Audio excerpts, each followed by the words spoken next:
Hello বন্ধুরা, তোমরা সবাই কেমন আছো? আমি ভালোই আছি। আজকে আমি মাছের তেল দিয়ে আমি পাতুরি করব, কুমড়ো বুক দিয়ে, আর একটুখানি আলু পেঁয়াজ কুচিয়ে দিয়েছি। সবসময় ঝিঙে পটল বেগুন দিয়ে খাই, এবার আজকে কুমড়ো বুক দিয়ে করছি। এবার আমি কড়াইটা বসিয়ে দিয়েছি, তেল দিয়ে দিচ্ছি কড়াইয়ের মধ্যে। সাদা তেল দিয়ে করব। আমার তেল গরম হয়ে গেল, এবার আমি দিয়ে দিচ্ছি মাছের তেলগুলো। এবার নুন হলুদ দেবো, সামান্য একটু নুন দিয়ে দিলাম, আর একটু হলুদের গুঁড়ো দিলাম। এবার এগুলোকে ভালো করে কষিয়ে তারপরে আমি যে সবজিটা কেটে রেখেছিলাম সেটা দেবো।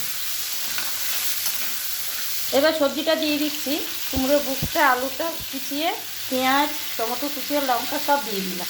এবার ভালো করে এগুলো কষাই, তারপর নুন হলুদ দেবো। আমি হলুদের গুঁড়ো নুন দিয়ে দিয়েছি। এবার এগুলোকে ভালো করে কষিয়ে নিয়ে মাছের তেলগুলোও ভালো করে কষানো হবে। আমি এখন কোনো জল টল দেবো না, একটু ঢাকা দিয়ে রাখবো।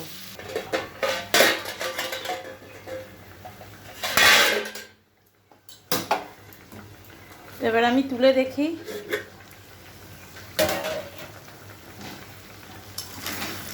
কোনো মতো জল দেবো না আজকে, এমনি ভাপে ভাপে হয়ে গেছে। এটা আমার হয়ে এসছে। এবার আমি নামিয়ে নেবো, একটু কষিয়ে নিয়ে নামিয়ে নেবো। দেখুন সব গলে গেছে, কি সুন্দর। কারা কারা আমার মতো এরকম কুমড়ো বুয়া দিয়ে মাছের তেল দিয়ে খান, আমাকে একটু কমেন্ট করে জানাবেন, শেয়ার করে দেবেন, সাবস্ক্রাইব করে দেবেন ইউটিউবে, আর একটু অবশ্যই লাইকটা করুন, কমেন্টটা করতে ভুলবেন না। ভালো থাকবেন, সুস্থ থাকবেন, টাটা, বাই বাই।